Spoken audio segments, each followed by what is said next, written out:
Vale, ya estoy grabando. Bueno, estamos aquí ahora, poquita gente todavía. No sé si podrán entrar los demás. El próximo día cambiamos el horario, ¿eh? Ya estamos en el horario normal, ¿eh? A las 10 de la mañana vuestra, el miércoles que viene. ¿De acuerdo? Profe, hay gente en la sala de espera. En la sala de espera no tengo a nadie yo esperando. A ver, ¿Hay, dicen que sí. hay alguien que esté intentando entrar? Sí. ¿Sí? Pues no. Es que igual está haciendo el otro enlace, ¿eh? Ese es el que yo os he puesto ahora. El enlace de la sesión anterior no sirve, ¿eh? A ver. A ver. Ya le estoy diciendo. El enlace es el que yo he puesto ahora en el grupo de WhatsApp, ¿eh? Bien. Los que habéis leído la presentación del otro día o habéis repasado la sesión, me gustaría que pudierais intervenir y si queréis preguntar alguna cuestión, estaría bien para hacer... Es que no me dio tiempo de terminar la presentación, ¿eh? Yo ya tengo la presentación nueva, ya está subida también la de hoy. Y nada, si queréis, Eloisa, ¿quieres preguntar alguna cosa?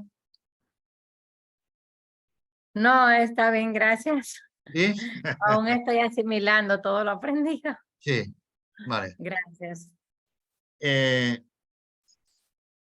Y yo os he puesto en el Classroom 4 capítulos del libro, no sé si lo habéis visto, ¿eh? 4 capítulos del libro que yo escribí sobre didáctica, están los PDFs allá, y también he subido un artículo, 2 artículos míos sobre competencias musicales y un capítulo de un libro que es fundamental para entender lo de las competencias, porque hay mucha gente que está en contra. Hoy mismo he tenido una reunión con mis colegas del SMUC para hacer una comida, que es el final de curso, y hemos estado comiendo y charlando, y había 2 profesores, compañeros míos, que estaban con un discurso en contra de las competencias, ¿no?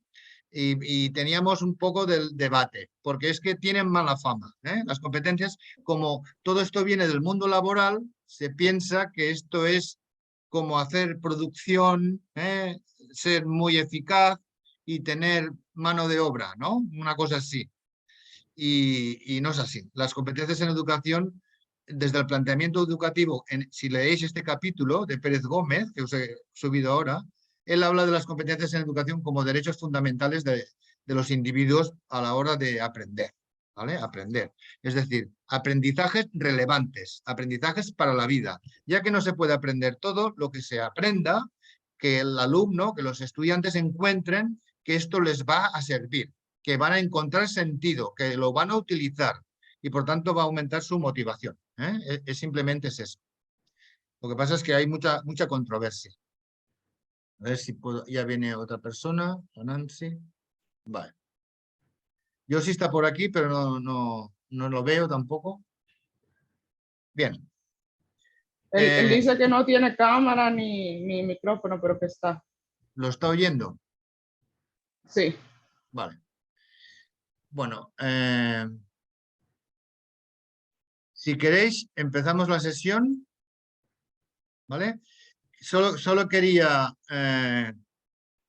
terminar la presentación del otro día, que no me dio tiempo, ¿de acuerdo? Y quisiera comentar algún aspecto básico que me quedó en el tintero, ¿vale? Una idea básica es que podemos entender que las competencias es lo que queda de lo que se aprende. No sé si se entiende. Nosotros ahora mismo, yo como ponente, por decirlo así, y vosotros como alumnos, por decirlo así, estáis en una situación competencial. ¿En qué sentido? En el sentido de que como vosotros estáis percibiendo un discurso y tenéis que activar vuestros conocimientos previos, tenéis que transferir todo lo que sabéis para poder entender lo que yo estoy diciendo. Si lo estáis entendiendo, estáis haciendo un proceso de competencia para introducir, asimilar nuevo conocimiento. Por tanto, en la sesión de hoy, cuando termine, seguramente habréis incorporado conocimiento nuevo gracias al conocimiento que ya teníais, ¿vale? Por tanto, este conocimiento nuevo, cuando se construya, a partir de entonces podrá ser competencia. Ahora no lo es, porque estáis comprendiendo, ¿vale? Ahora estáis asimilando contenido, estáis transfiriendo lo que sabéis para poder comprender nuevo material. Esto es un proceso de construcción, que se llama, de inducción. Solo cuando ya está incorporado este conocimiento es cuando se puede convertir en competencia, pero no siempre es así, porque muchas veces el conocimiento se queda encapsulado y se queda allí y ya está. Y solo hay que recuperarlo cuando viene a la hora del examen o me acuerdo por lo que fuera, ¿de acuerdo? Esta sería la diferencia fundamental. Voy a presentar pantalla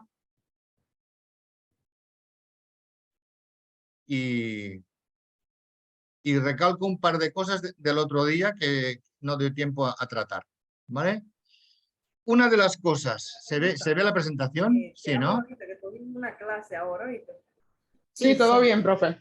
Vale.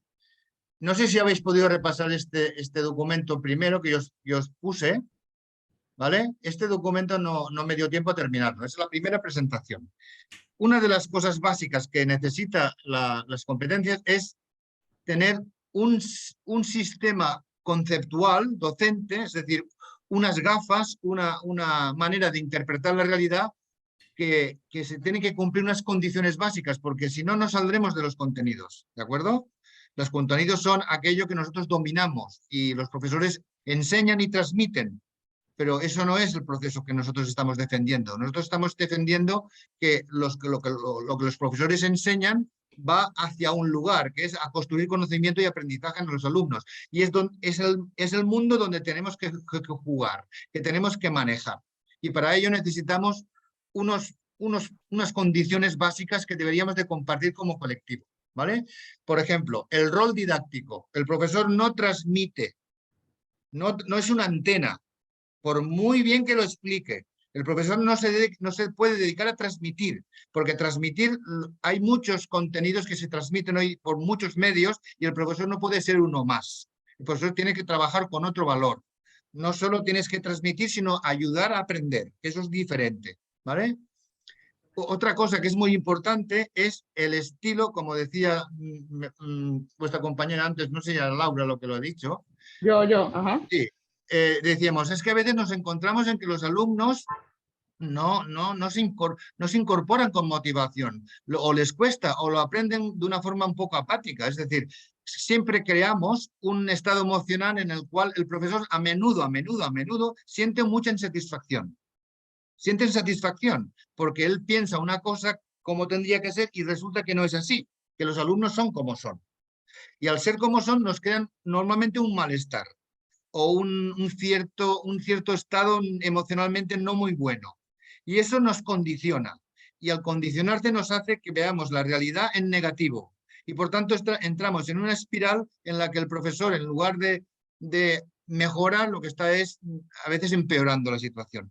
Lo que quiero decir es que todas las causas de las cosas que nos pasan, que no dependan de nosotros, porque los alumnos son como son, porque las familias son como son, porque hay alumnos que vienen aquí porque se matriculan y no saben qué hacer y vienen aquí y solo les interesa estar aquí, pero no tienen interés, o que no van a ser músicos. Todo lo que no sea un atributo del que nosotros dominemos, es decir, que nosotros tengamos la responsabilidad, que tengamos la atribución interna para poderlo modificar, yo no perdería un minuto en reflexionar sobre eso, porque lo único que me hace es crearme malestar. Yo pensaría en las cosas que yo puedo hacer como persona y como colectivo, ¿de acuerdo? Como colectivo, es decir, ¿qué podemos hacer para modificar las condiciones para mejorar? Eso es lo único que nos interesa. Y lo que es. Y lo que es no nos tiene que crear malestar. Eso es para empezar. Por tanto, es una atribución interna, que es lo que significa esto. Estilo cognitivo de atribución cognitiva interna. Interna. Y esto sería el otro. Estilo cognitivo de atribución cognitiva externa. Interna sería, este alumno le cuesta entender lo de los intervalos, pues voy a hacerlo de otra manera, voy a poner otros ejemplos, le voy a explicar mejor o voy a hacerlo más lento. Ya está. O al revés, este niño le cuestan los intervalos, y resulta que es porque no está motivado, porque no tiene interés o porque le cuesta. Entonces le atribuyo la causa a él y yo me quedo tan tranquilo, ¿vale? Eso es muy importante saberlo diferenciar, ¿eh? Por tanto, si nosotros, otro condicionante, todos los alumnos, todos, quitando los que tengan patologías graves, todos tienen disposición y capacidad para llegar donde sea. Todos son músicos, todos tienen capacidad. Lo único que necesitamos es saberlos leer, saber encontrar el disparador, saber encontrar la cara oculta, saber leerlos, pero todos valen. No hay ningún alumno que no valga. Esto que muchos profesores dicen, claro, como le cuesta, pues no vale. No, le cuesta y no vale con tu menú. Tú le has dado un menú y esto es verdad, no se lo come, pero hay muchos más. Quizá con otro profesor o quizá con otra metodología, este alumno se dispara. Los alumnos que no valen simplemente son aquellos que tienen dificultades cognitivas graves o tienen algún impedimento cognitivo que no les puede ayudar a aprender, pero la mayoría no les pasa esto, por lo que todo el mundo vale. Y si no nos funciona es porque no hemos encontrado la manera, porque nosotros no somos Superman, no hemos encontrado la vía todavía, pero la hay. Hay que estudiar la vía y hay que creer que la hay. Y al creer que la hay, te atribuyes una proyección positiva. Y la última condición para mí es importantísima, y es que los profesores que siempre trabajamos en aulas cerradas, opacas, oscuras respecto a poder visualizar lo que pasa dentro, muy individual, muy aislado, necesitaríamos compartir experiencias, necesitaríamos ser orientados, necesitaríamos ser validados, ser evaluados, pero no digo fiscalizados para encontrar problemas, sino para ayudar, para ayudar. Y hay unas propuestas de observación de colegas entre iguales a través de unas pautas de observación que los profesores que lo hacen encuentran, se les dispara el imaginario porque se dan cuenta de cosas que ellos hacen que no se dan cuenta que las hacen. Porque lo que tiene hacer clase de música en una materia concreta a través de los años es que se crean unos hábitos rutinarios, se crean unos automatismos que el profesor ni siquiera se da cuenta que los tiene. Y entonces no se percata ni gestiona aquello que debería estar pendiente, porque se deja ir por los automatismos o por las inercias. Y si no tienes a nadie que te oriente o que te dé feedback, pues es muy empobrecedor, ¿no? Es muy empobrecedor. Esta página, igual que los médicos tienen sus vademecums, los ingenieros, los jardineros o los mecánicos tienen su diccionario profesional, los pedagogos, los que nos dedicamos a enseñar, deberíamos manejar un poco todo esto como un axioma, como un diccionario, para que cuando hablemos entre nosotros no tengamos que explicarlos nada, sino que hablemos con naturalidad. Hablemos sin tenernos que referir a qué estás diciendo con lo que quieres decir. No, yo digo lo que es porque cuando hablo de criterio de evaluación ya sé lo que digo. O cuando hablo de currículum oculto, todo el mundo sabe lo que es. O cuando hago un aprendizaje que es asociativo y no es constructivo, ya sé lo que es. ¿Vale? En este curso lo que intentaremos es dar nombre a todo esto, para lo que podáis manejarlo. Y cuando lo manejéis, os cambiará la perspectiva, porque en el momento que uno maneja lo que está haciendo, tiene posibilidad de situarse en el aprendizaje. Si uno lo hace todo, porque esto, a ver, lo decimos en confianza ahora mismo, pero todo esto que hay aquí, todo el mundo lo hace. Lo gordo es esto, que todo el mundo que estáis haciendo clase, hacéis cosas de estas. Tenéis una metodología que no sabemos qué nombre tiene, hacéis transferencias, hacéis aprendizaje asociativo, implícito, seguro que hacéis currículum oculto, seguro que sí, porque siempre hay, seguro que tenéis criterios de evaluación intuitivos, pero los tenéis, seguro que practicáis la metacognición o la reflexión, seguro que sabéis dónde está el alumno cuando aprende, en qué zona de desarrollo próximo se encuentra, si está en su límite inferior y se aburre o está en el límite superior y está forzado y entonces se estresa y se queda ansioso, ¿no? Sabéis delimitar bien la zona para que él vaya progresando. Eso se llama zona de desarrollo próximo. Es decir, Una sabéis lo que es. pregunta, maestro. Escúcheme, Adelante. una pregunta y con relación a eso, cuando usted habla, porque yo estoy buscando el significado de cada una de esas palabras Sí, y en currículum en espiral, sí, podría ser, o sea, como la planificación que el docente hace de lo que va a sí. estudiar en Es el muy importante. curso. Vendría haciendo esto. Y una pregunta, el método Suzuki, Sí, el método Johnson, ¿eso sería como currículum espiral? en realidad el aprendizaje de la música normalmente es siempre en espiral, porque, porque como son muy procedimentales, lo único que queda claro en el currículum es que se trabaja siempre sobre los mismos elementos y cada vez son más complejos. Así es. Esto es la espiralidad. Es decir, para decirlo al revés, un currículum que no es en espiral es por compartimentos, estanco. Por ejemplo, si yo trato de la historia de la música, pues ahora trato el Renacimiento y lo cierro y después me voy al barroco y lo cierro y después voy al clasicismo, ¿de acuerdo? Aunque estaría bien que esté todo conectado normalmente, ¿no? Pero lo normal es que yo cuando hablo del Renacimiento, hablo del Renacimiento y hablo de lo que hay ahí, aunque es muy importante saber lo que pasó antes, ¿eh? Se Y hay refiere al orden cronológico, maestro. Sí, el orden cronológico sería por compartimentos estanco, ¿eh? Por ejemplo, yo trato ahora yo qué sé, una materia como biología o física y química, pues cuando hablan de una cosa, hablan de la física cuántica, hablan de la física cuántica. Cuando hablan de la fotosíntesis, hablan de la fotosíntesis. Es decir, hablan de compartimentos estancos que a veces no tienen relación. En cambio, en música, si os fijáis bien, cuando estamos hablando, imaginaros, la clase es de lenguaje musical o audiciones o de lecturas, es igual. O instrumento, evidentemente. Instrumento es todo más en espiral. ¿Qué quiere decir? Que yo trato el tema rítmico y hago una espiral. ¿Qué quiere decir? Que yo primero hablo de los ritmos básicos y desde los ritmos básicos voy subiendo y hago los polirritmos, luego las subdivisiones. ¿Y qué pasa? Que voy Le va agregando recuperando complejidad.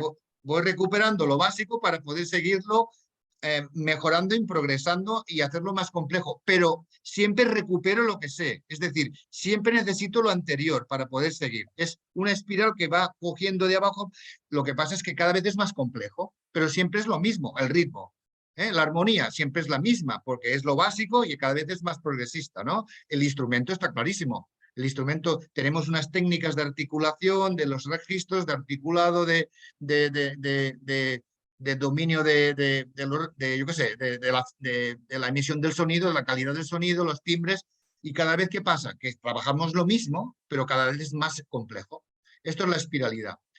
Va muy bien saberlo porque a los alumnos les va muy bien explicitarlo, aquello que ya sabían, para poderlo ir complejizando más, para hacerlo más evidente, para hacerlo más potente.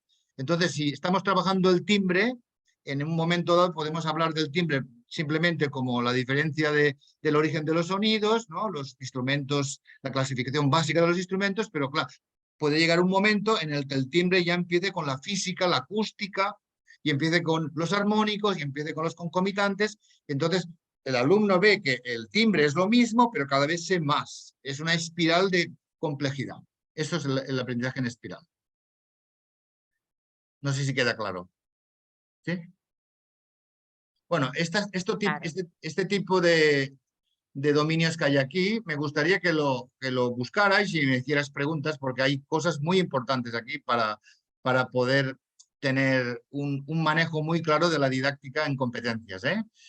Por ejemplo, la heurística o el efecto Pigmalión, la diferencia entre técnica y estrategia, lo que es el sesgo confirmatorio, la indefensión aprendida, que eso pasa mucho con los alumnos que tienen problemas de ansiedad, que llegan a padecer una autocrítica destructiva que destruye su autoestima. Por lo que, aunque ellos tengan en principio más capacidad de la que ellos creen, ellos al final aprenden a no aprender, porque no confían nada en sus capacidades, porque han recibido experiencias tan negativas que su autoestima se ha destruido y están distorsionados, porque ellos tienen mucha más potencialidad de lo que ellos creen, ¿no? Y esto es muy lamentable. Bien, estas preguntas son las preguntas que nos podemos contestar cuando hagamos una metodología competencial, ¿vale? Es lo que yo simplemente quería recordar de la sesión anterior, ¿vale? Vamos a presentar la sesión de hoy, que quiero que detectemos, que penséis en las prácticas que hacéis, enseñando instrumento, enseñando guitarra, enseñando lenguaje, enseñando la voz. Y detectéis si estáis en un proceso competencial o no. Eso es lo que me gustaría que quedara hoy. Claro. Por tanto, interiorizar y detectar si tu práctica didáctica está siguiendo un proceso de competencias o no. Seguir un proceso de competencias no es todo o nada, ¿de acuerdo? Es un proceso lento y nunca se acaba, porque siempre se puede ser más competente de lo que soy ahora mismo. Siempre puede aparecer un reto, siempre puede hacer un contenido nuevo que a mí me haga, me interrogue para mejorar todavía. Por tanto, las competencias nunca se terminan de alcanzar del todo. Siempre están abiertas. Y queramos o no, aunque alguien de vosotros o algún compañero nunca haya oído hablar de competencias, siempre se enseñan, siempre se aprenden.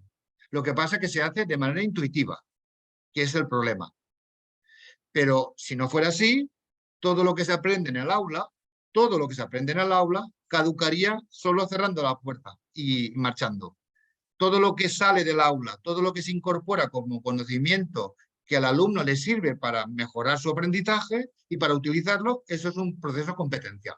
Por tanto, son características muy, muy naturales del aprendizaje. Lo que pasa es que ahora se detecta que es competencia porque como no se puede enseñar todo, como hay tantos contenidos, como cada día se dobla la cantidad de información que hay, solo en música nunca terminaríamos de aprender lo que hay. Lo que se intenta es que los profesores seleccionemos los contenidos curriculares con mucha sensibilidad, con mucho cuidado, para que estos contenidos, ya que no podemos enseñarlo todo, que lo que enseñemos se incorpore como conocimiento profundo y funcional, que el alumno le sirva mucho más allá de aprobar las pruebas de evaluación, ¿vale? Bien, esta definición que hay aquí, esta es una definición es histórica, y si uno lo ve, se da cuenta de que aquí está todo, ¿eh? O sea, esta es una definición básica, que la dijo Perrenot, que es casi es de infantil, ¿eh? La capacidad que permite movilizar diversos conocimientos para hacer frente a determinadas situaciones, ¿vale?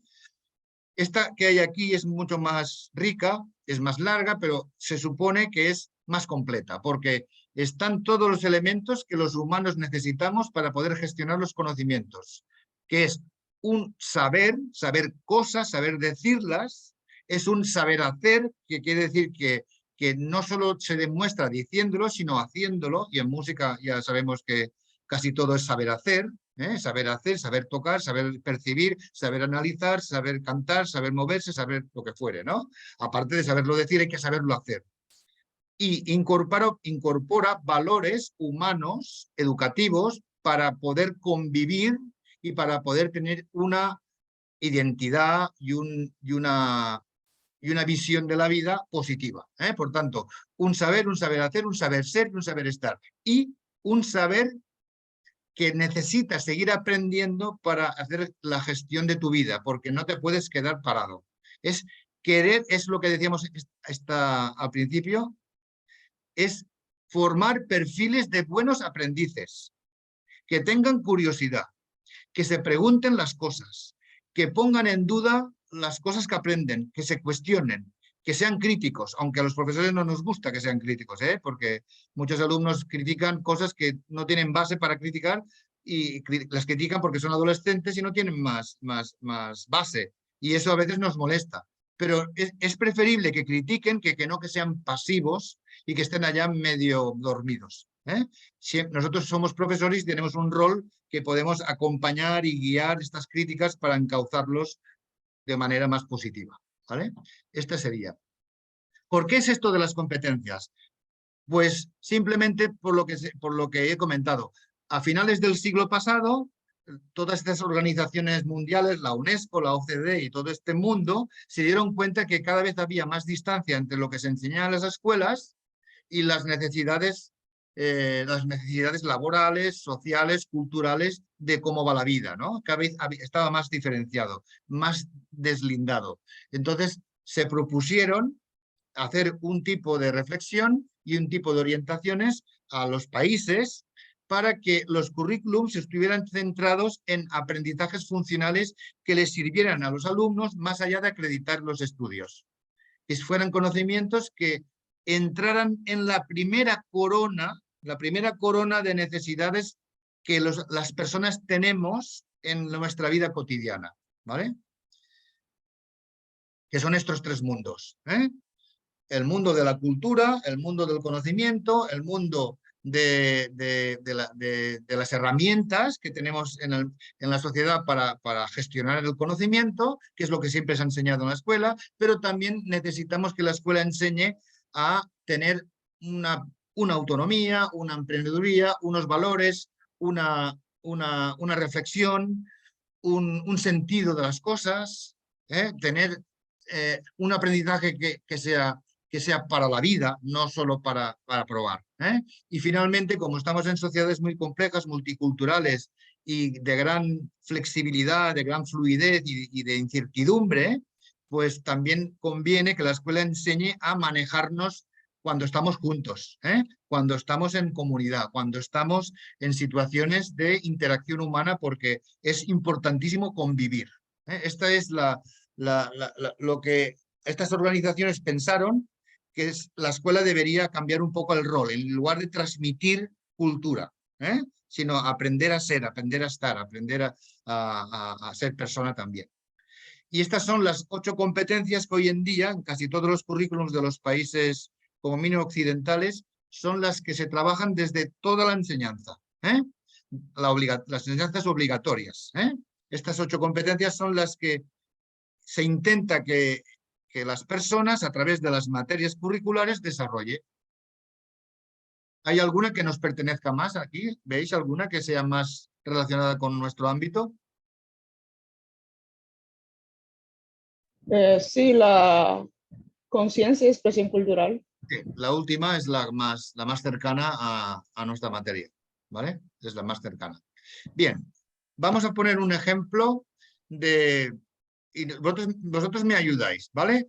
¿Cómo sabemos que estamos en un proceso competencial? ¿Cómo lo sabemos? Primero, el profesor se sitúa en el aprendizaje, no en el contenido, ¿de acuerdo? El profesor enseña lo que sabe, porque ya lo sabe muy bien, es un experto, yo soy guitarrista, yo soy pianista, yo enseño lenguaje, yo enseño los acordes, yo enseño las posiciones, yo enseño un repertorio, eso ya lo sabemos hacer, no hay ningún problema. Pero como esto se tiene que producir en un aprendizaje profundo y funcional, necesitamos comprobar que el alumnado construye conocimiento de una manera que le sea posible incorporarlo como conocimiento activo y con posibilidades de ser usado, ¿vale? Por tanto, ¿cuál es el primer atributo que yo noto que esto va hacia competencia? Pues si hay transferencia. Y ahora mismo os hago una pregunta. Decidme un ejemplo, cualquiera de vuestra materia, de vuestros instrumentos, me es igual. Decidme un ejemplo donde detectéis que vuestros alumnos necesitan transferir un conocimiento para aprender una cosa que estáis enseñando. Un ejemplo. No sé si se entiende. ¿Se entiende la pregunta? Sí. Yo pienso, Dale, Damari. Dale. si es instrumento, por ejemplo, Sí, el estudiante necesita demostrar, necesita tocar eso que ha aprendido para él poder saber si lo aprendió, si le falta mejorar o qué sé yo. No sí, sé si me voy a entender. sí. pero una cosa más concreta, porque aprendiendo el instrumento estás haciendo un repertorio que tiene unos determinados exigencias técnicas, ¿de acuerdo? O de registros, o de posiciones, o de articulaciones, lo que tú quieras, ¿vale? Entonces, le pones una lección nueva a este alumno, ¿vale? Y le aparece una posición o una articulación que es nueva. Exacto. Entonces, el alumno se da cuenta de que esta articulación no es la misma que él suele hacer, pero se parece. Y aplica lo que sabe, que es la articulación anterior, y hace una transferencia para incorporar esta nueva posición. Entonces, la transferencia puede ser directa porque el alumno él mismo lo hace, porque lo descubre, pero a menudo no pasa esto. A menudo no pasa esto, y es que el alumno delante de una cosa que es nueva, que no está justo al lado, sino que está un poquito más allá, el alumno se queda bloqueado y dice, esto no sé cómo se hace. Y es donde el profesor entra. El profesor entra aquí y ayuda al alumno a hacer el salto. Dice, esta posición es como aquella, pero tienes que poner aquí el dedo o tienes que hacer un esfuerzo para buscar la afinación aquí. Es decir, que el alumno está transfiriendo un conocimiento que le sirve para incorporar un conocimiento nuevo. Esto es un proceso de transferencia. Y por ejemplo, en percepción, imaginaros, estamos en una clase Profe, yo tengo una pregunta. Dime. Sí, o sea, me dan dos casos. Sale ese y también ponga que el mismo estudiante Sí. ve ese pasaje, vamos a seguir, y pone las posiciones en su instrumento. ¿Sí? Pensando que va a hacer eso, pero realmente no lo hace. O sea, él dice como que él entiende que está bien, pero realmente sabemos que no. Bueno, para eso está el profesor. Es que tú puedes, el alumno, si no tiene autonomía y no está acostumbrado a tener estrategias de aprendizaje, que eso es otra cosa que tendríamos que hablar, ¿eh? Los alumnos saben estudiar, tienen autonomía, tienen criterio, porque muchas veces nos quejamos de que los alumnos no estudian suficiente o no estudian nada, pero los que estudian, que quizá no son la mayoría, pero hay muchos estudiantes que sí que lo hacen, que estudian en casa. Tienen las herramientas. Voy a poner un ejemplo. Vamos a poner, qué sé yo, instrumento de cuerda, Sí, do mayor, y él sí, pone su acorde de do mayor, sí. digamos, lo pisó en su instrumento, cual sea, pero el instrumento está desafinado y él dice que está bien, que está bien, que está bien. Bueno, si está desafinado y él dice que está bien, está equivocado, ¿no? Se supone que no tiene buen oído para... Exacto, él dirá la digitación en la mano está correcta, Ya, según la construcción que él aprendió, sí. pero todos sabemos que quizás él pisó el acorde, pero auditivamente está mal. Bueno, O no sabe cómo arreglar eso. O sea, no sé si me porque entiende. sí, porque la distancia del nuevo aprendizaje es quizá demasiado larga, demasiado distante de lo que él puede tener autonomía para poder aprender solo. Necesita la ayuda del profesor. Un ejemplo de esto que estás diciendo tú, un ejemplo de transferencia sería que tú le enseñas un acorde, el acorde de do mayor, en la posición do mayor, y él, por iniciativa propia o porque lo ve en una partitura, ve un acorde mayor, pero no es de do, es de re o es de fa. Y se da cuenta que tiene el patrón mayor. Entonces, Sí. eso es una transferencia. Eso es una Ok. transferencia. Por ejemplo, y estamos estudiando las formas musicales básicas por secciones A, B, A, B, A, B, ¿eh? Y ponemos unas cuantas audiciones y el alumno dice, ah, sí, ya lo entiendo. Esto es forma binaria A, B, vale.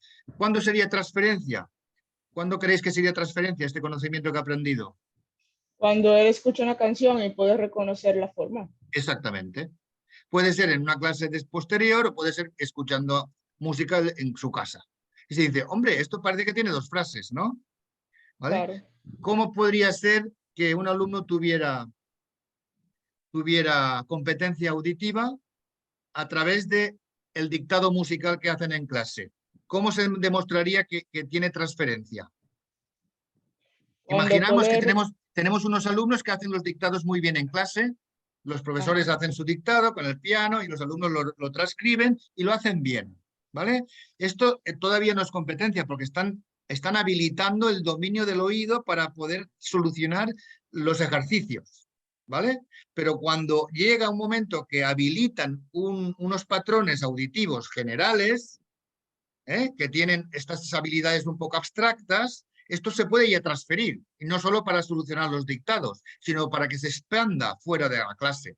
Y cuando sería competencia, ¿cuándo sería? Pues cuando yo descubro o sé transcribir una música que escucho en YouTube o que escucho en una película. Y digo, ah, esta melodía, esto parece que es... Vale, pues la escribo. Esto sería una transferencia, Ok. ¿vale? En instrumento las transferencias son clarísimas, porque si tú le dices a un alumno, vamos a hacer la lección 24, yo te ayudo a aprenderla, y en clase la aprendemos, la tocamos, y el profesor dice, estoy bastante contento porque lo tocas muy bien. Pues mira, mañana, la semana que viene, vas a estudiar tú solo la lección 24. Yo no te voy a decir nada. Y te la preparas y vienes aquí y la tocas. ¿Qué está pasando? Si la lección es correcta y el método es correcto, la lección 24 será bastante parecida a nivel de exigencia técnica de la 23, pero tendrá unas cosas nuevas, tendrá algún elemento nuevo, quizá más complicado, más complejo, se supone, ¿no? Vale, pues si el alumno llega a casa y empieza a tocar y ve esta posición, pues aquello saca esto, la posición, el registro, el legato, la cadencia, y empieza y ve cosas que son un poco nuevas, pero se parecen, y él empieza a construir conocimiento a partir de lo que ya sabe, está haciendo la transferencia. Puede ser que en esta lección haya algún elemento nuevo que él no pueda transferir, porque es demasiado lejano respecto a lo que él sabe. Por eso llega a clase y el profesor le pasa la lección y le dice, muy bien, muy bien, muy bien, pero esto no lo has aprendido bien porque esto no es así, esto hay que hacerlo con esta posición, o esto hay que poner no sé qué, ¿vale? Lo importante es que el alumno sea consciente, porque si el alumno es consciente que hace transferencia, no sé, es como que reflexiona sobre lo que aprende. Es como si tuviera una estrategia y le da sentido, no hace una cosa ciega y mecánica y practica por practicar y no sabe si le sale bien o le sale mal y solo espera el juicio del profesor para que le diga si está bien o mal. Entonces, claro, no es normalmente los alumnos que no tienen esta autonomía, no tienen este autoaprendizaje, pues van un poco ciegos. Solo necesitan el juicio del profesor, porque si no, no están seguros de nada. Por tanto, ¿qué deberemos concluir? Que deberíamos enseñar a los alumnos las estrategias de estudio también, y que tomen conciencia de cómo aprenden y cómo transfieren, y cuando hay una dificultad por qué es, y cuando es fácil por qué es. Es decir, los alumnos que aprenden mejor son los que saben cómo aprenden, por decirlo fácil. Si tú y yo sé cómo aprendo, me puedo encontrar con una dificultad y decir, uy, esto no lo puedo hacer solo, por tanto no voy a dedicar tiempo porque no entiendo nada. Pero cuando ven una cosa que sí que pueden entender, se dan cuenta de lo que necesitan saber, lo activan y siguen aprendiendo. Por tanto, sería así de fácil. A ver, la transferencia, por tanto, es casi lo más importante para saber si estamos en competencia. Que quede claro, cuando yo estoy comprendiendo algo, este conocimiento que estoy comprendiendo no es competencia todavía, ¿de acuerdo? Competencia es lo que yo pongo de base, el conocimiento previo que activo. Esto sí que es competencia, porque activo una cosa para poder aprender otra. Por tanto, estoy en competencia porque estoy aprendiendo, pero el nuevo contenido todavía no lo es, porque justo lo estoy comprendiendo. No sé si queda claro esto. ¿Se entiende? Por ejemplo, yo estoy tocando la guitarra y el profesor me dice, estamos haciendo posiciones con la cejilla, ¿no? Y el profesor me dice, vale, pues hoy hacemos una cejilla, pero no es entera, es la media, no sé qué, lo que fuere. Pues el alumno ha aplicado la competencia de su conocimiento previo porque hace las posiciones de cejilla que ya sabía. Pero ahora el profesor le está enseñando una nueva posición y el alumno la aprende en clase. Y cuando la aprende, está aprendiéndola, está interiorizando. No está en competencia todavía. Es cuando pase una lección que le salga esta nueva exigencia, que entonces será competencia, cuando lo transfiera. ¿De acuerdo? Por tanto, la competencia es un proceso largo, ¿eh? Mientras tanto, podemos decir que eso es un contenido que se está trabajando. Sí, un Cuando contenido que está en fase de comprensión. Exacto, cuando ya el estudiante domina el contenido, sí ya es una competencia. Exacto, cuando lo domina y lo aplica. Y exactamente, lo domina y lo aplica porque pasa como usted decía ahorita, que a veces ellos están constantemente preguntándole, profe, está bien, está bien. Sí, Y exacto. como que por sí solo no se dan cuenta si están bien o no están bien, necesitan la aprobación Sí, porque no tienen la autonomía, no tienen el criterio, pero porque nadie les ha enseñado, porque aprenden a veces por imitación, aprenden por observación, pero sin comprender bien lo que hacen. Y no tienen criterio para saber si está bien o está mal. Y eso es muy malo, porque son alumnos que tienen motivación y que estudian, pero no tienen criterio, no tienen autonomía. Y eso a la larga pues les hace dependientes del profesor, de su aprobación, y les quita autonomía y es un rol muy pasivo.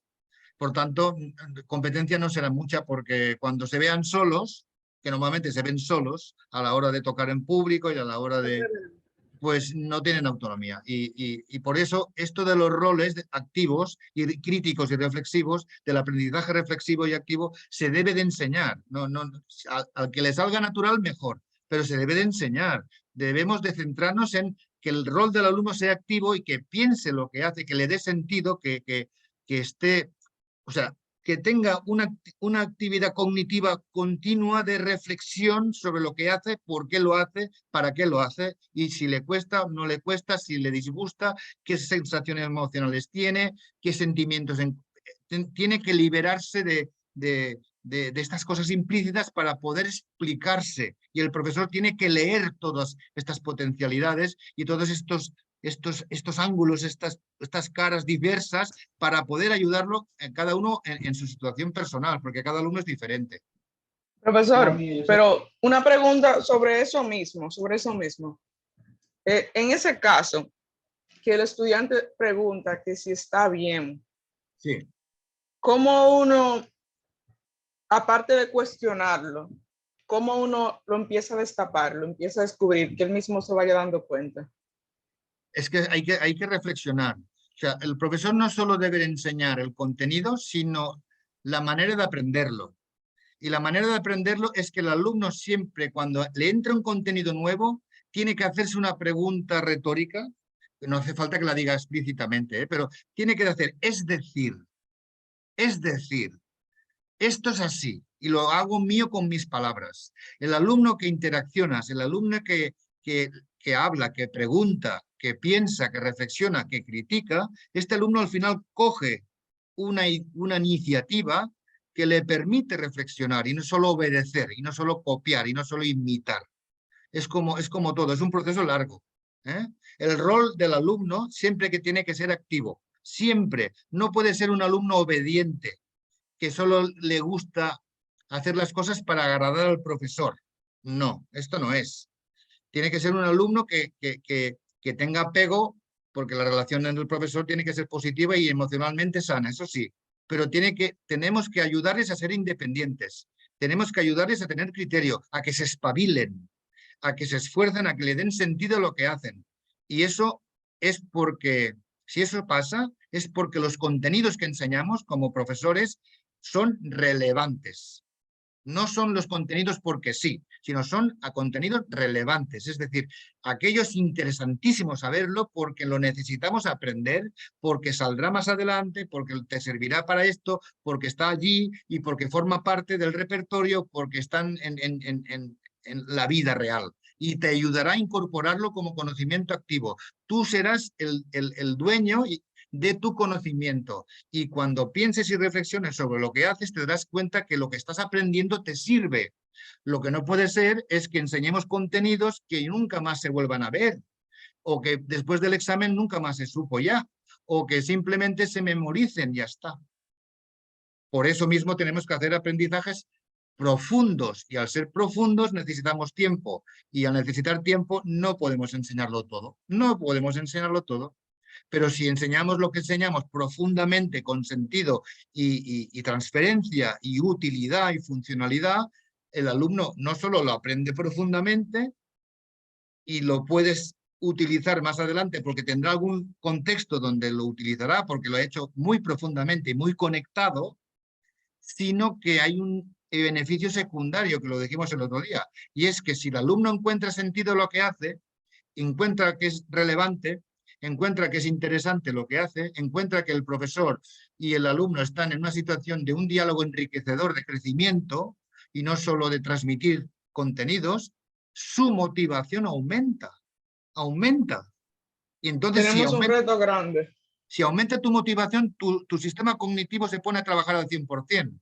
Lo que no tiene sentido es que nos quejemos de los alumnos que hay pocas horas, que damos poco tiempo para estudiar el instrumento y que el currículum necesitaría más tiempo para dedicar más horas a estudiar música, que hay poca, lo que fuere, y resulta que las pocas horas que hay, los alumnos van al 50%.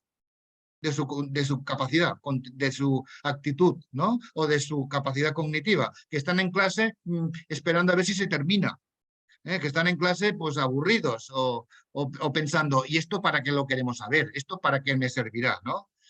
Aquí está la cuestión. A ver, esto me lo paso rápido, pero es muy importante. Cuando uno hace una pregunta, le preguntas a un médico, ¿usted cuando trabaja sobre qué conocimientos trabaja? Pues te dice pues, sobre la fisiología, sobre el sistema inmunitario, sobre el sistema nervioso, lo que fuere, ¿no? Un abogado, pues yo trabajo sobre los procesos jurídicos, no sé qué. Le preguntas a un profesor de música, ¿usted, sus conocimientos de qué tipo son? ¿Qué tipo de conocimientos enseña usted? Y la única cosa que se les ocurre a los profesores a menudo es decir, bueno, pues yo enseño, pues, por ejemplo, en lenguaje musical los ritmos, enseño las texturas, enseño la armonía, enseño las dinámicas, enseño las formas musicales, enseño los timbres, enseño no sé, las melodías, los modos, ¿no? No, pero yo digo como tipología de contenido, no el contenido en sí, sino la tipología. Entonces, aquí ya entramos en un modo que es dar nombre técnico y profesional a lo que hacemos. Y es que de contenidos y de conocimientos hay muchos tipos, pero básicamente los que se consideran básicos son tres. Son conocimientos conceptuales, procedimentales y actitudinales. La pregunta que les hago es, ¿me pueden decir ustedes algún ejemplo de contenido básico, de conocimiento básico musical que sea declarativo, conceptual? Es decir, que no sea necesario demostrarlo que lo sé, sino simplemente decirlo. ¿Me pueden decir un ejemplo? El pentagrama, el concepto de pentagrama. Muy bien, el concepto de pentagrama. Otro. O de formación de acordes. Formación de acordes, la técnica de formación de acordes, sí señor. La técnica de formación de acordes tiene un elemento nuevo que no tiene que ver con el pentagrama como concepto. Y es que el pentagrama, este conocimiento solo lo tienes que decir para saberlo. 5 líneas equidistantes y paralelas, ya está. En cambio, si tú hablas de la formación de los acordes, la pregunta es, ¿para qué me sirve saber cómo se forman los acordes? Yo esto no solo necesito decirlo, sino que ¿para qué quiero decirlo? ¿Para qué? Yo cuando escucho música noto el pentagrama, no lo noto, no. Yo escuchando música, el pentagrama no necesito deducirlo. En cambio, cuando digo formación de acordes, Sí. si yo sé formar acordes, ¿para qué lo quiero saber? ¿Para decirlo? ¿Para qué sería? Para discriminarnos cuando lo escucha. Exactamente. O para crearlos también, O para ¿no? Para crearlos. componerlos. O sea, Para reconocerlo analíticamente en Sí, un señor. análisis visual. Sí, señor.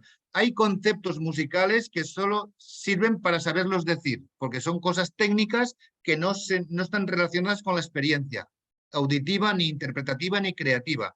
Pero en cambio hay muchos conocimientos musicales que necesitan una experiencia práctica para justificarse, si no, no los enseñes. ¿Yo para qué quiero saber lo que es un retardando? ¿Para qué quiero saber qué es un retardo de la tercera? ¿Para qué quiero saber cómo se hace una cadencia plagal? ¿O para qué quiero saber cómo se hace una inversión, la segunda inversión de los acordes menores? ¿Para qué quiero saberlo? ¿Para hacer exámenes y hacer ejercicios y aprobar? No. Evidentemente haré ejercicios y aprobaré, eso sí, pero el objetivo no es ese. El objetivo es que yo pueda utilizar este conocimiento en experiencia musical, ya sea escuchando o ya sea componiendo o improvisando o tocando. Por tanto, hay conocimientos musicales que son declarativos, pero están asociados a saber hacer, ¿vale? No se puede deslindar. Y después actitudinales. Esto normalmente en los contenidos no viene escrito, pero los profesores, ahora que estamos en petit comité, los profesores enseñan lo que son. ¿De acuerdo? Vosotros enseñáis lo que sois. No podéis separar lo que sois a nivel cognitivo, a nivel personal, a nivel de creencias, a nivel de opiniones, a nivel de valores, a nivel de presencia. No se puede separar esto del contenido que enseñáis. Por tanto, cada vez que enseñáis algo es con una actitud. Y eso se nota mucho porque los alumnos detectan enseguida si el profesor les es más cercano o les es más o más lejano, si están más a gusto, si se entienden mejor, y a veces son profesores de la misma materia. Pero la actitud es importante porque la actitud implica que le das un valor,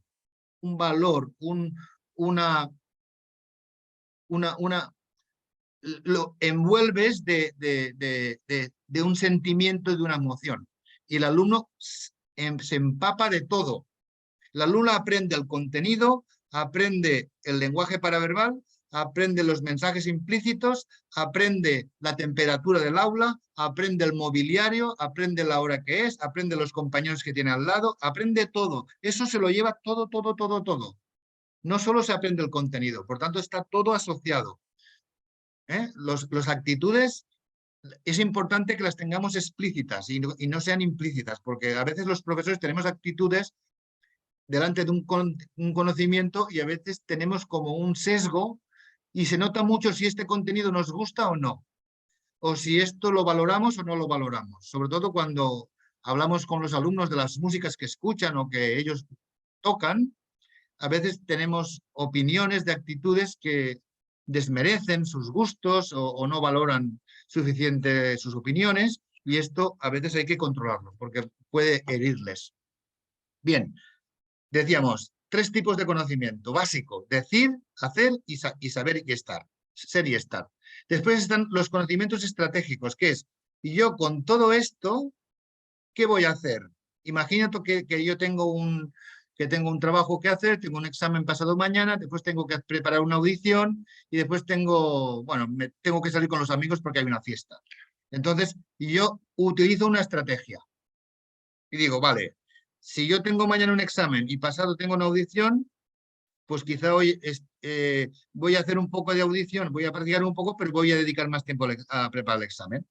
¿Vale? Hago una estrategia. ¿Por dónde empiezo? Pues ahora que estoy fresco y es pronto, pues voy a empezar por las cosas más difíciles. Y cuando esté un poco ya más cansado, cogeré lo más fácil y así terminaré. Después haré un descanso, me tomaré un refresco y seguiré. Y mañana, primera hora, antes de irme al colegio, me levantaré media hora antes y haré un repaso.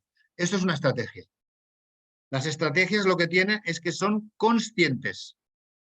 Y esto también se aprende, ¿eh? Y finalmente tenemos las competencias, que es estos saberes básicos que yo tengo estratégicamente calculados para poderlos aprender. Habrá un momento que tendré que hacer algo con ellos. Tendré que resolver alguna tarea, algún examen, tendré que solventar alguna demanda. Por tanto, resolveré o produciré, o esto me incentivará a tener curiosidad y seguir aprendiendo. Las competencias no solo es resolver, que ya es mucho.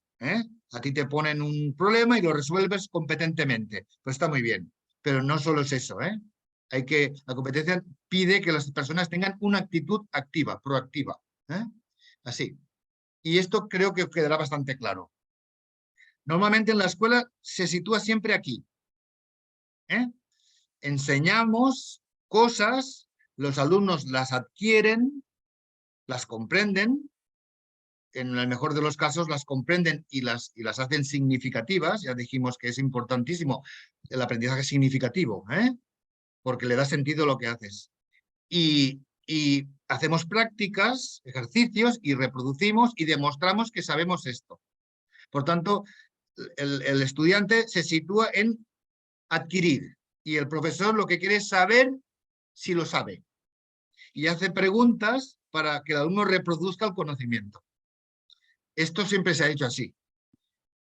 Cuando estas preguntas o estos requerimientos ya no son simplemente reproducir lo que sé o repetir lo que sé o comprenderlo, sino que me piden en un contexto nuevo, en un problema nuevo, en una tarea nueva, en una situación diferente, que yo utilice este conocimiento para resolver una cosa nueva, que es parecida a lo que yo he aprendido, pero es nueva, entonces entro en transferencia.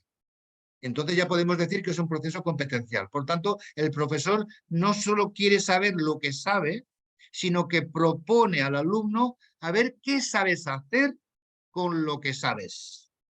Yo te enseño la posición 1, 2 y 3, y te enseño el pedal, y te enseño el arco, y te enseño la dominante, y te enseño el retardando, y después te pongo una tarea en la que tú tienes que integrar todo eso en una interpretación, en una audición, en una partitura, en una película, en un trabajo. Yo te pido que movilices todo eso y lo traslades a solucionar un problema. ¿Cuál es la diferencia? Pues que aquí hacemos ejercicios fragmentarios, ¿no?, de conocimientos muy concretos, y aquí lo movilizamos de manera más integrada. Por ejemplo, ¿se entiende lo que digo? ¿Se entiende o no? No sé si se entiende. Sí, sí, se entiende bien. Imaginemos que estamos enseñando, el instrumento estamos enseñando los registros para que haya el equilibrio sonoro. Estamos enseñando unas posiciones para no sé cuánto.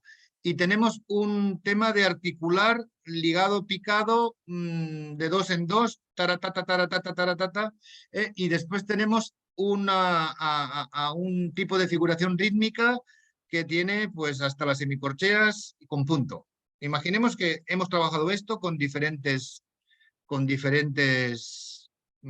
contenidos, ¿vale?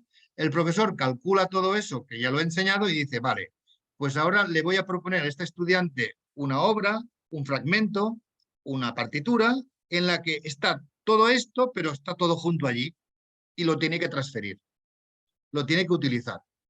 Entonces, de estos fragmentos que hemos ido aprendiendo así poco a poco, ahora van todos juntos y lo encuentro en una sola situación.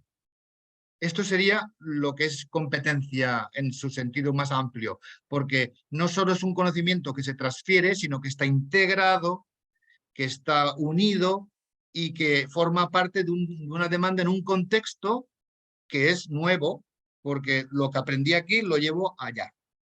¿Vale? Esto es, en instrumento, la competencia más relevante es cuando el músico transfiere lo que sabe en el aula y se lo lleva a la actuación delante del público.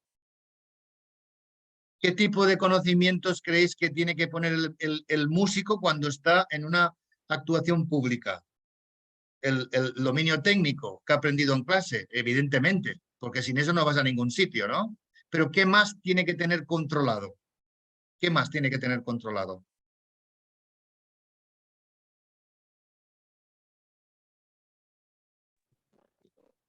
¿Qué hay más, qué hay más que sea el dominio técnico? ¿Qué hay más?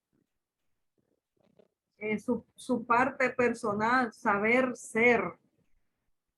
Sí, personalizar la interpretación, estoy de acuerdo. ¿Qué más? O sea, ¿qué detectamos?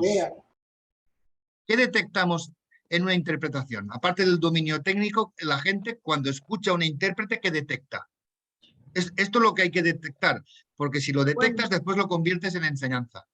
la gente puede darse cuenta de quién está tocando porque tiene un sonido muy particular. Sí, Digo, su estilo propio. Esa es una cosa, pero su sonoridad es como muy particular. Uno como músico puede darse cuenta de quién está tocando. claro, claro. Por ejemplo, Eso la está, trompeta, yo sé quién está tocando porque ya conozco el sonido de esa y sí, la interpretación la de esa. personalización, sí, Sí. está claro, está claro. Pero tú como oyente o como espectador, ¿tú qué criterios observas para valorar una buena interpretación? Lo actitudinal. ¿La actitudinal a qué te refieres? Bueno, la seguridad o la inseguridad con la que el intérprete está ejecutando. Yo a simple vista como yo he Sí, visto sí. casos de gente que aparenta, quiere hacer creer que está tocando y no está tocando. O en el momento que viene un pasaje difícil, de que tiene que ajustar un aparato o que se le Sí, sí. desafinó el instrumento o toca inseguro y eso se transmite, la inseguridad se transmite a la ejecución. Vale. Pero también Exactamente. Y hay gente muy segura también que lo está haciendo mal y como está tan segura, el espectador entiende que lo está haciendo a propósito y a veces hasta queda bien, o sea. Los Sí, jazzistas. Eso no es fácil de Yo voy a hacer, eso decir no es algo. fácil. Para yo poder juzgar eso, yo tengo que conocer la obra también. Sí, hombre, claro, claro. Claro, una persona que no conoce nada, tienes que tener una cierta cultura para poder captar todo. Pero básicamente, cuando nosotros escuchamos una interpretación musical, aunque no conozcamos la persona que toca, un público que se ha entendido puede notar el tema técnico, evidentemente lo nota, ¿no? Si está afinado, si articula bien, si tiene agilidad, si es limpio. Después nota la personalización, si tiene originalidad o si tiene su sonido particular o si tiene una especie de creatividad personal, ¿no? Pero también notamos si tiene presencia escénica, si sabe comunicarse con el público, si cuando el público lo ve tiene una sensación de tranquilidad y de felicidad y de gozo y no de sufrimiento, porque hay intérpretes que hacen sufrir al público. Los hace, aunque toquen bien, el público padece porque están siempre pendientes, uy, uy, uy, que se va a equivocar, ¿no? Porque están tensos. También notamos la expresividad estética. Si tiene un dominio estético de la música que está tocando, si entiende bien el fraseo de la música, del estilo que toca, ¿no? También podemos detectar si tiene habilidades de presentación. Es decir, si sabe colocarse bien, si sabe dirigirse al público, si sabe caminar, si moverse y si habla. Porque eso de hablar también está bien que se hable, que se explique lo que voy a tocar, ¿no? Que los músicos parecemos mudos a menudo, ¿no? Y finalmente también se nota si estás tocando un público con otro grupo de música, si estás tocando un grupo, se nota si tú empastas y si sincroniza, ¿no? Esto se nota.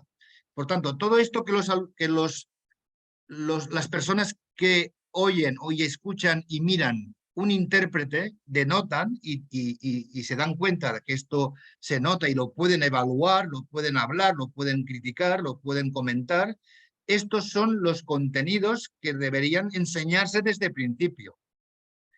Se nota que un alumno cuando está en presencia escénica tiene apoderamiento porque controla lo que hace, porque tiene una actitud positiva y demuestra y comunica que está disfrutando tocando. Pues esto es porque tiene el control, simplemente tiene el control. Y no hace falta estar en el último grado para demostrar que tú tienes control. No, es que hay que tocar muy bien para demostrar. No, no, no, se puede hacer en primero, tocando una canción básica, tocando una canción de cuna. Un alumno que controla sabe que puede decidir cómo tocar. Y al decidir cómo tocar significa que yo tengo un proceso de dominio que he aprendido haciendo clase y no solo es natural, no solo porque me sale, sino que el profesor ha explicitado los contenidos estratégicos de control emocional, de control cognitivo, de inhibición, de guión cognitivo, de concentración, de focalización, de expresividad, de estética, que yo tengo controlado para poderlo transferir allá donde la demanda sea demandada, es decir, allá donde me demanden. Este proceso de transferencia del control es un elemento básico para saber si estamos en competencia. No se entiende un alumno que sea competente en clase, que tenga habilidades de presentación, que tenga expresividad, que disfrute tocando, que tenga un gran dominio técnico y después no pueda transferir esto a un contexto diferente. Esto no tiene mucho sentido. Y esto pasa mucho. Hay muchos niños y muchos estudiantes que cuando hacen la transferencia a la performance pierden mucho. Y eso tiene explicación, pero básicamente es porque cuando llegan a la performance pierden el control. porque no lo tienen controlado explícitamente. Tienen unos automatismos que tienen vida propia y funcionan bien en un contexto protegido, pero cuando se trasladan al contexto real, estos automatismos dejan de funcionar porque no tienen supervisión, tienen vida propia. Y hay un proceso hay una hormona, sobre todo, que es la adrenalina, que el circuito de la adrenalina se excita y destruye todos los automatismos que no tienen dominio autorregulado. Lo que quiero decir es que para que enseñemos a los alumnos a ser competentes, cuando ahora estamos hablando de instrumento, deberíamos enseñar todos estos contenidos, no solo los técnicos, sino los psicológicos y los emocionales, para hacer una prueba progresiva cada vez más expuesta que se parezca a la final, que es la performance pública.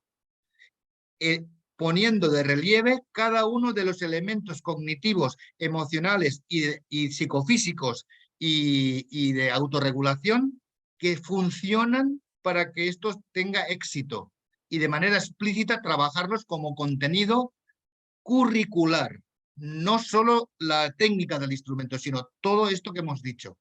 Trabajar el dominio emocional, trabajar el guión cognitivo, trabajar la expectativa y la autoestima y el autoconcepto del alumno y trabajar sobre todo a niveles de expresividad musical. Vosotros, los que enseñáis instrumento, decidme si esto os pasa.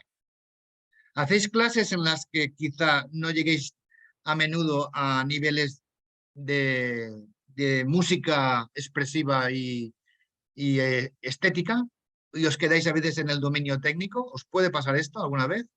¿Que hacéis una clase y en que básicamente hemos aprendido unas cuantas posiciones? Sí, claro, claro que sí. Claro que sí. Yo me permite interrumpir en el libro, un libro que estuve estudiando hace un tiempo, que es un libro de enseñanza de la música, un enfoque como en el alumno. Bueno, usted sabe, profe, qué libro es. Sí. Hay un capítulo que está destinado precisamente a la parte de la enseñanza que toca el tema de la enseñanza del instrumento. Y ellos parten de la premisa, primero, en un sentido como que antes de la técnica, enfocarnos primero en el producto. Es decir, ¿qué es lo que yo quiero expresar o comunicar mientras toco? Y entonces, teniendo ese punto de partida, trabajar la técnica mirando la técnica. Mirando eso. Es como al revés, como lo que uno suele hacer. Lo que se suele hacer es, vamos a desarrollar la técnica mediante ejercicios de repetición, mecánicos, tomando el repertorio.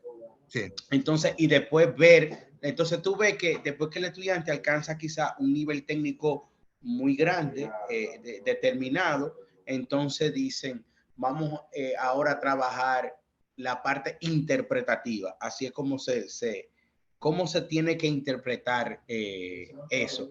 Entonces lo que plantea este libro es como al revés. Es como qué es lo que quiero transmitir o comunicar mientras voy a tocar. Entonces comenzar a construir toda la parte estratégica para llevar a eso. Sí, es que no tenemos que perder de vista, porque a veces los árboles no nos dejan ver el bosque, por decirlo así. Es decir, no debería haber, siempre debería haber un imaginario, un modelo, un canon, una imagen de lo que queremos lograr. Y el alumno ya tenerlo como ya vivido, o con una experiencia, o con una capacidad de poder imaginarse dónde puede llegar aquello, para calcular lo que necesitamos llegar. Yo lo que me refería era que en cada clase no debería faltar nunca un momento o varios momentos en el que, aparte de la técnica, llegáramos siempre a niveles de expresividad musical potente. Sí. Aunque estemos en trabajo técnico, que es necesario, porque la técnica es básica, yo esto lo digo siempre, o sea, sin técnica no hay nada. Pero es que a veces estamos con la técnica y pasa una clase y solo hemos hecho técnica. Y el alumno pues no encuentra mucha música a lo que está haciendo. Yo creo que siempre se tiene que hacer música y aprovechar picos, hacer una especie de escalera que sube y baja y de tanto en tanto llegar a niveles de expresividad máxima, de emocionalidad potente, de experiencias muy intensas de música, de sentir aquello, ¿no? ¿Qué quiero expresar? Y después bajamos otra vez a la técnica, y después bajamos otra vez a las posiciones, y después bajamos al fa sostenido si es necesario. Pero en cada clase tendría que haber momentos de gran vivencia gratificante, para que el alumno cuando sale del aula diga: madre mía, que he disfrutado haciendo hoy la clase, ¿no? Que ha habido un momento, qué sentimiento, ¿no? Qué emoción, ¿no? Qué música tan bonita, qué retardando más bonito hemos hecho. Después hemos hecho las escalas, los arpegios y lo que fuere, ¿no? No sé si se entiende esta idea. Hay que llegar a niveles de referencia, lo que dice el libro este. De la técnica, del símbolo, de la nota, a la frase, al movimiento, a los temas, a la expresividad, a la técnica, a la música, ¿no? A la expresividad máxima. Yo creo que hay que hacer esto para que el alumno tenga como una experiencia gratificante y que cada vez que sale de clase sienta que ha hecho música. Esto es muy relevante. Sí, definitivamente. Esto me lleva también, maestro, un poco como a conectar con algo de lo que se planteaba en el libro del profesional. Sí. Es algo, toca bastante cerca o sea, esto que plantea este artículo, que evidentemente se aplica al maestro, uno lo aplica al estudiante también. Esta parte del conocimiento en la acción es muy interesante, porque al final dice que el profesor tiene, por un lado, el saber proposicional de carácter teórico que corresponde a lo adquirido por medio del estudio, ¿verdad? Pero también está el otro saber, el saber en la acción que procede de la práctica profesional y que sea algo tácito, espontáneo. El saber en la acción, pero después está el saber, la reflexión en la acción, que es donde hay que llegar. Que la reflexión que tiene que ver con ese metaconocimiento. Sí, es el metaconocimiento. Yo creo, ya dijimos un poco el otro día, cada vez que tomemos una decisión en clase, que tomamos unas 400 decisiones, está estudiado que un profesor en clase toma unas 400 decisiones, decide 400 cosas en una hora, que es mucho decir, ¿no? Pues el profesor, yo creo que si tienen conocimiento en la acción como experiencia de haberse formado y como experiencia de su práctica diaria, estos dos tipos de conocimiento se llaman conocimiento en la acción y nos permite liberar un poco el estar siempre cargando la cabeza para saber lo que estás haciendo. Son conocimientos que se activan porque tú ya los tienes y son muy funcionales, pero nunca hay que perder la supervisión. Y sobre todo cuando nos dirijamos a un alumno, deberemos siempre escrupulosamente valorar si lo que le vamos a decir tiene una finalidad pedagógica o no. Sabiendo cómo funciona la maquinaria emocional y la motivación. Sabiendo que cualquier crítica, por muy justa que sea, por muy científica que sea, porque sea realista, porque estás haciendo una cosa que es fa y era fa sostenido, y eso está clarísimo que era fa sostenido y has hecho un fa. Es igual. Siempre hay que saber que cualquier input que sea negativo o de apercibimiento de un error, esto siempre es una crítica, siempre. Y hay que ir con cuidado porque muchas veces nos centramos solo en los errores y las críticas y el alumno se condiciona a un proceso aversivo, emocionalmente negativo en el proceso de aprendizaje y no se da valor a su progreso o a sus avances, porque se da por supuesto que es lo que tiene que hacer, pero nadie se lo explicita, ¿no? Por ejemplo, vamos a poner un ejemplo. Imaginemos que estamos en la clase de instrumento y estamos tratando pues unas determinadas posiciones para dominar los registros y las articulaciones. Bueno, pues el alumno se puede equivocar más o menos y el profesor ya lo corregirá. Si tiene decisiones pedagógicas, le informará, se comunicará con él para que el error sea una oportunidad de reflexión y para aprender, porque le dará no solo una descripción, una descripción evaluativa de has hecho esto mal, ¿no? Sino le dará una orientación. Describirás lo que pasa, pero orientarás enseguida. Le dirás dónde estás, dónde tienes que ir y cómo tienes que ir. Esta es el buen feedback es ese, ¿no? Orientativo. Por tanto, si tú le das una orientación a partir de la crítica básica del error, siempre habrá un proceso de mejora. Y ese proceso de mejora también tiene que ser explícito. Entonces, si este niño en estas cosas que ha hecho durante la clase ha mejorado una posición y ha tomado una articulación que antes no le salía, ya le sale clara, ya sale limpia, y ha mejorado explícitamente, objetivamente, un elemento de contenido que no sabía y hoy ha aprendido nuevo, eso se tiene que poner en valor. Se tiene que explicitar. Esto es lo que has aprendido hoy. Y hacer, incluso cerrar la sesión con un proceso de síntesis. ¿Qué hemos aprendido hoy? ¿No? Hemos aprendido esto. ¿Qué no sabías hacer y hoy sí que sabes? ¿Qué has incorporado en tu conocimiento competencial? Es decir, ¿qué herramientas de gestión del instrumento has adquirido hoy que te va a servir para poder seguir aprendiendo, para poder tocar este repertorio mejor, para poner en valor el aprendizaje? Esto combinado con el proceso de mejorar los errores, evidentemente. Pero hay que poner en valor el proceso positivo, porque la música, sobre todo la música del ámbito clásico, está asociada siempre al error, a la ansiedad y al perfeccionismo enfermizo. Y los alumnos cogen el instrumento como si fuera una carrera de obstáculos, como si fuera un déficit, hasta que llego, ¿no? Es una didáctica deficitaria. Es una didáctica basada en el déficit. Hay que llegar aquí y hasta que no llegues, pues es deficitario, ¿no? Pues es al revés. Es justo al revés. Wow, maravilloso. Bueno, este PowerPoint, mira este ejemplo de transferencia. ¿Vale? Me gusta mucho el tema de la conceptualización porque si no conceptualizamos lo que sabemos hacer, todo queda en la intuición. Y yo sé que hay muchos profesores, muchísimos profesores intuitivos, buenísimos, buenísimos, que los profesores están muy contentos porque tienen vocación y los alumnos están muy satisfechos porque tienen una gran satisfacción de estudiar con esta persona y todo funciona muy bien y fluye. Pero si estos buenos profesores tuvieran el salto de la conceptualización de lo que hacen y le dieran nombre a todos estos procesos, manejarían de una manera mucho más potente su efectividad didáctica.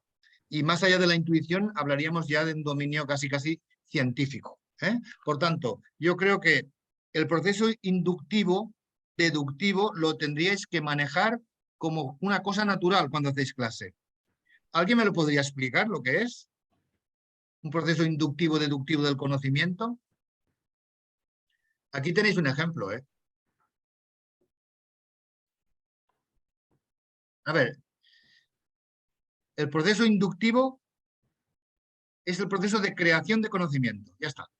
Yo no sé qué son las semicorcheas y hoy me enseñan las semicorcheas.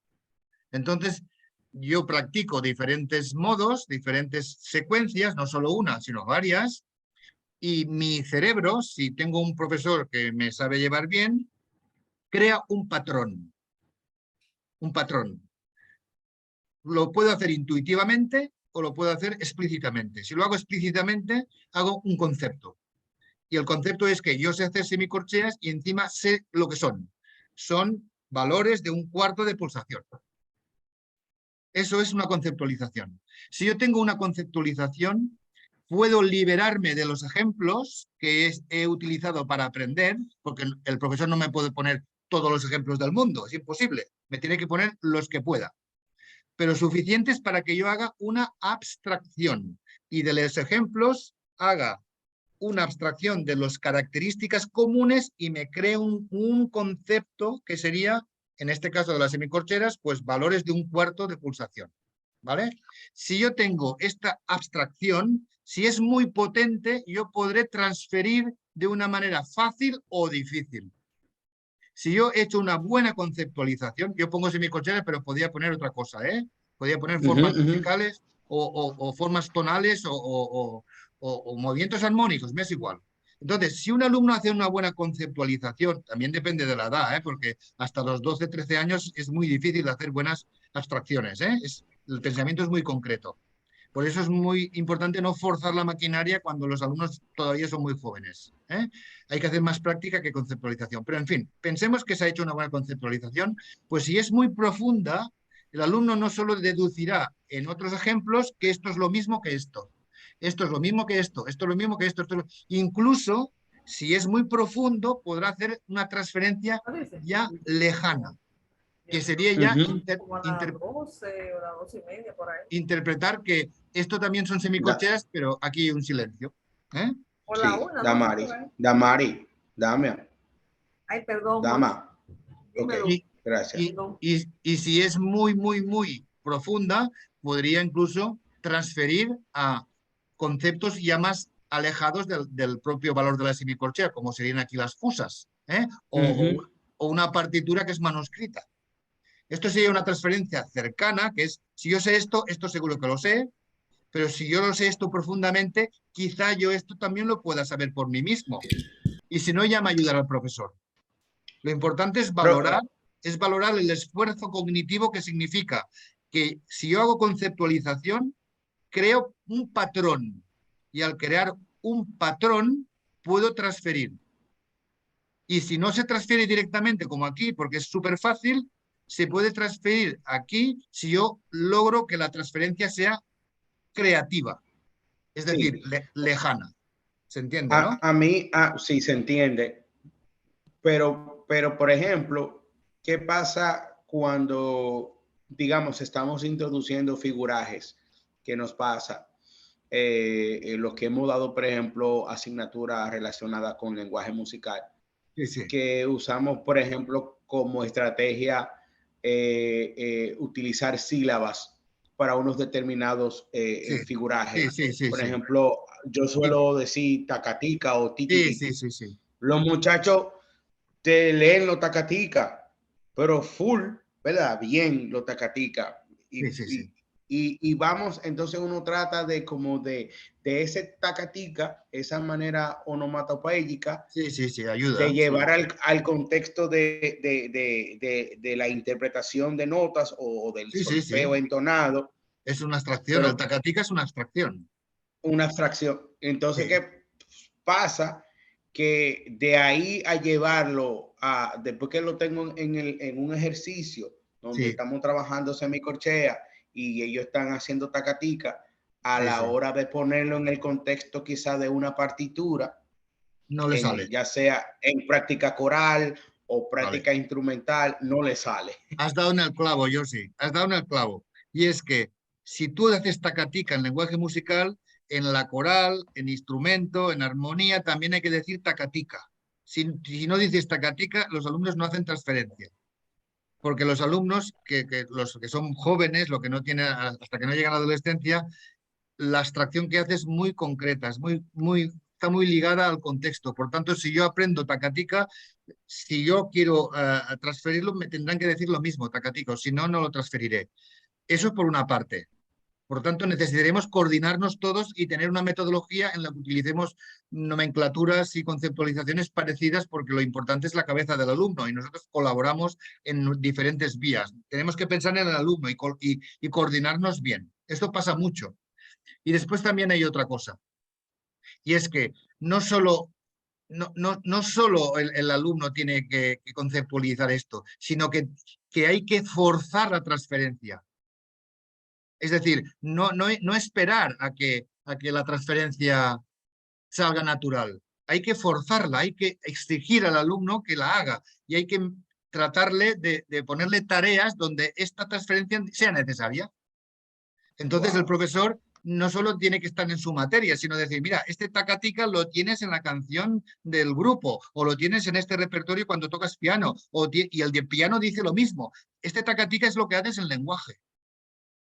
Es que es el discurso, porque si no, los alumnos se encapsulan.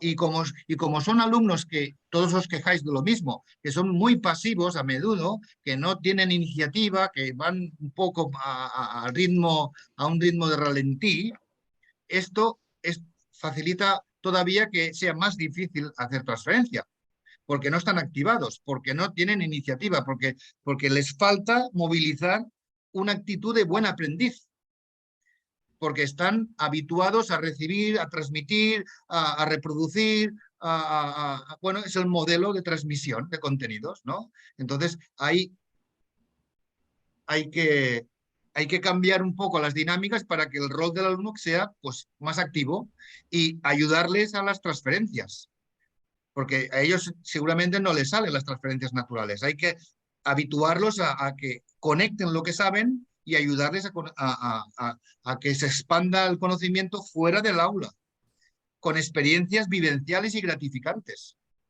¿vale? Esta transferencia que hay aquí es bastante progresiva, pero las transferencias tienen su límite, ¿eh? Porque si ven esta partitura, evidentemente aquí no transferirían esto, no lo sabrían hacer, ¿vale? Por ejemplo, tú enseñas todo lo que tú quieras, pero les pones un elemento que es completamente novedoso.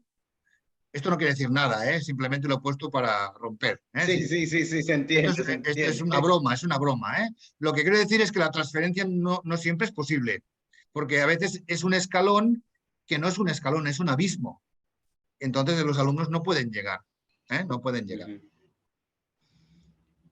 Maravilloso. Bueno, señores. Bueno, yo tenía una pregunta, pero se acabó el tiempo, está bien. Adelante, Weili.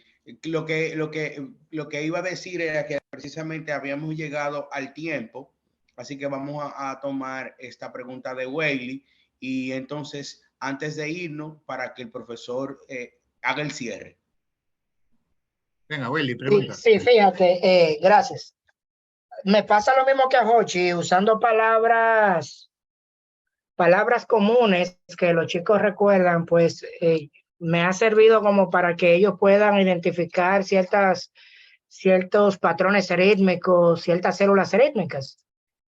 Y como están evidentemente relacionados con las palabras, se les hace fácil, pero ya luego, cuando lo llevan a las manos, hay un proceso que tiene que efectuarse, ¿no? Claro.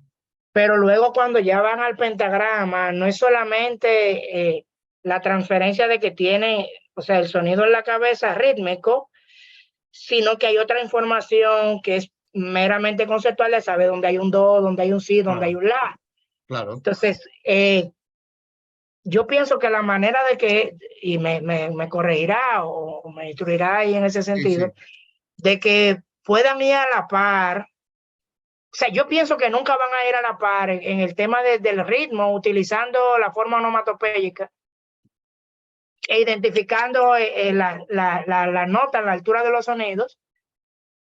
Yo entiendo que son procesos completamente distintos y que no es que no van de la mano, sino como que uno debe de ir primero y el otro puede ir después, como para poderse...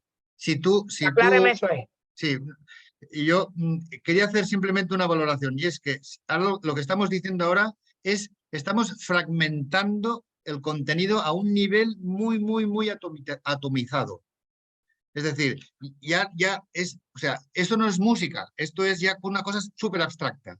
Estamos descontextualizando una cosa que existe en la música real, la sacamos una célula y de esta célula hacemos dos partes. El ritmo tal como es y después el nombre de la identificación de la altura del sonido, que son las notas, ¿no? O sea, estamos fragmentando de una manera completamente antimusical, por decirlo así. Y nos quedamos aquí a veces, se acaba la clase con esta fragmentación. Vosotros me diréis, ¿y esta fragmentación dónde va? Pues tiene que ir otra vez a la música. Entonces, las experiencias tienen que ser inductivo-deductivas, es decir, nosotros, por ejemplo, los alumnos cuando hacen este tipo de práctica, ¿están muy motivados o están aburridos? ¿Les gusta este tipo de tiki-taka-taka y después las notas o muestran una cierta desafección? Normalmente lo encuentran como, lo tenemos que hacer, ¿no? Ya está, lo tenemos que hacer porque nos lo enseñan y nos lo aprendemos, pero ¿se entiende? Pues no se entiende. porque no hay transferencia, porque nadie les dice que esto les hará falta luego, que estará en esta canción, y que hay que dominar el tiquitaca con la nota asociada, porque con el tiquitaca no hacemos nada, porque si no leemos las notas no hacemos nada. No hay una construcción de la desconstrucción, tenemos que ir a la construcción. Por Pero en tanto, mi caso, perdone la interrupción, pero en mi caso, yo inicio con este sistemita y ellos se ven muy motivados de que ven que al ponerle un fragmento rítmico en la pizarra, ellos pueden identificarlo rápidamente, pero luego yo los pongo a construir sus propias frases. Sí. Y acompañar elementos rítmicos o melódicos que yo le interprete con combinaciones de esas propias palabras, o sea, una construcción de ellos mismos. Entonces, no sé si eso es, si estoy partiendo de lo abstracto a algo ya muy Pero ¿están las notas después también o no? ¿Está el nombre de las notas para poderlas tocarlas bien con el No, instrumento? eso va muy en lo que yo hago, eso va muchísimo después, porque yo lo que quiero es que ellos se diviertan y que ellos puedan hacer música, aunque no puedan leer una nota en un pentagrama. Ya. Bueno, es que claro, son procesos diferentes. Yo lo que simplemente quiero decir es que cuando fragmentamos mucho, se pierde el sentido de las cosas. Se queda muy, muy atomizado todo. Hay que buscar otra vez la sinergia para poderlo construir y situarlo en un sentido musical. Yo, cuando se trabajan estas células rítmicas que están tan separadas unas de otras y que son grandes páginas de ejercicios rítmicos que no son musicales, que solo son ritmos y no tienen ni notas, ¿no? Esto está bien, yo no digo que no se haya que hacer, pero esto tiene que ir a la música luego. Tiene que ir a la práctica musical. Yo por eso siempre aconsejo en las clases estas, primero escuchemos una música, donde el profesor ya sabe que esta secuencia rítmica que yo quiero enseñar está. Entonces hacemos una experiencia musical completa, musical. Entonces escuchamos y digo, fijaros en esto, ¿veis aquello? Bueno, vamos a fijarnos en este, y entonces tú lo sacas, pero lo sacas de una experiencia musical concreta, no lo sacas abstracto, lo sacas de una cosa que ya es música. Y después lo tratas otra vez y lo practicas. Y practicas audición, practicas interpretación con instrumento y también intenta practicar creatividad, invención, improvisación. Experiencias vivenciales profundas y gratificantes. Y después vuélvelo a situar en la música otra vez. No cierres la clase sin que esto vuelva a la música en su sentido global y auténtico. Hacer esta vuelta siempre, porque así garantizas que todo tiene sentido otra vez, ¿no? Wow. Señores, miren, yo no quiero Bueno, ya sé. sonar como que, porque yo sé que el maestro se apasiona, porque este tema a él le apasiona. Y si es por él, amanecemos aquí hablando de esto, ¿no? Entonces, para no ser tan cortante, yo tengo un ejemplo de algo, pero lo voy a hacer para la próxima clase. Precisamente nos vamos a quedar aquí con lo inductivo y deductivo, porque tenemos incluso en nuestro país un ejemplo de un maestro que increíblemente, profe, pone a los muchachos rápidamente a tocar el violín y cualquier instrumento de esa familia. O sea, de una manera que tú te sorprendes. El muchacho a los muchachos no es Suzuki. Es de hecho una metodología propia de este maestro, aunque algunas personas a veces dicen que sí, que tiene algo de Suzuki, pero esto es una cosa, bueno, Laura sabe de quién estoy hablando y me hace mucho clic. Entonces, yo también maestro, sé de creo quién que estás hablando. bueno, entonces, Sí. Estoy muy de acuerdo maestro, contigo. lo dejamos hasta aquí, ¿verdad? Este material, como ustedes saben, el maestro lo comparte. Ya está puesta la... Tenéis unos artículos que he puesto de competencias musicales. Tenéis un capítulo muy largo, por cierto, pero es básico, que a la larga lo tendríais que leer para saber esto de las competencias que son. Y también hay capítulos de mi libro de didáctica que también están a disposición, ¿vale? Y yo colgaré la sesión número 3, que la tendremos el miércoles. El lunes la pondré para que la veáis antes de la sesión, si puede ser, ¿vale? Yo lo único que quiero decir para terminar es que deberíamos saber qué piensan y qué sienten los alumnos a los que enseñamos. Yo creo que es bueno saber qué piensan, porque sabiendo qué piensan y qué sienten, podemos acercarnos mejor a conectar con ellos y, por tanto, hacer que los conocimientos que enseñemos sean más relevantes y darle sentido a todo, darle sentido a la globalidad de la experiencia musical. Ya que tenemos que fragmentar, busquemos también la construcción después. No dejemos las cosas tan fragmentarias porque pierden el sentido, y al perder el sentido pierden la motivación también. ¿Vale? Muy bien. Correcto. Pues nada, Antes de irnos, maestro. Colgaré Antes de esta, irnos, maestro. la sesión la grabo, la colgaré en el Classroom, si alguien quiere volverla a ver, y nos A mí vemos lo el que me miércoles. interesa es ese material que usted estaba presentando. Sí, ya está puesta, ¿eh? La presentación ya es accesible, ¿eh? Está en el Classroom. Y En la, Está en el Classroom. la diapositiva que usted estaba sí, las poniendo. diapositivas, sí. ya está todo, están las dos, la primera y la segunda. El lunes pondré la tercera. Me gustaría que hicieras, será de competencias musicales, ¿eh? Solo de competencias musicales. Hemos hablado de las competencias en general, ahora vamos a la música directamente. Y que sepáis que solo hay 4, solo hay 4. Y eso es muy fácil de tenerlo activado cada vez que hacemos clase. Solo hay 4. Y esto te facilita mucho la reflexión. Muy bien, pues Correcto. mucho gusto. Una cosita ahí, antes de irnos, una cosita. Si hay alguien que tiene alguna situación con el tema del PayPal, ¿verdad? Porque no tiene cuenta y eso, comuníquese conmigo, por favor. Me escribe en privado para ver cómo lo resolvemos.